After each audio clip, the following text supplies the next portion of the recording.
Sa pakig-alayon sa Commission on Higher Education ug sa mga LGU, 65,000 ka mga estudyante sa kolehiyo nga nag-eskwela dinhi sa Dakbayan sa Cebu ang target nga mabakunahan. Ani ang report. Gikatagdag kining ilusad sa Chad ug sa Cebu City LGU sulod nining buwana sa tinguha nga mudaghan pa ang mabakunahan.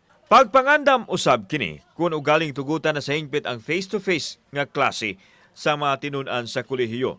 Kanang 65,000 makuha na nato a week or nato di kabot 10 days, no? Kunya ato sang tanawon kung na-registered ba sad sila sa tong VIMS. Adunay igong supply karon sa bakuna ang Dakbayan sa Sugbo ug kasagaran ini Pfizer vaccine. Yang ko ni Dr. Jeffrey Ibones ang pangulo sa COVID Vaccine Board nga miubos ang gidakanon sa mga nagpabakuna.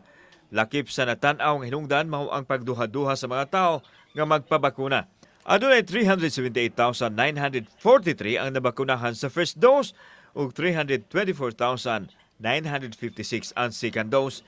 Samtang 751,295 ang total registered vaccinees. Ang Cebu City, despite nga ni us-us tabat napamantay na bakunahan nga range man og 2,500 to 4,000 a day sa siyam ka site.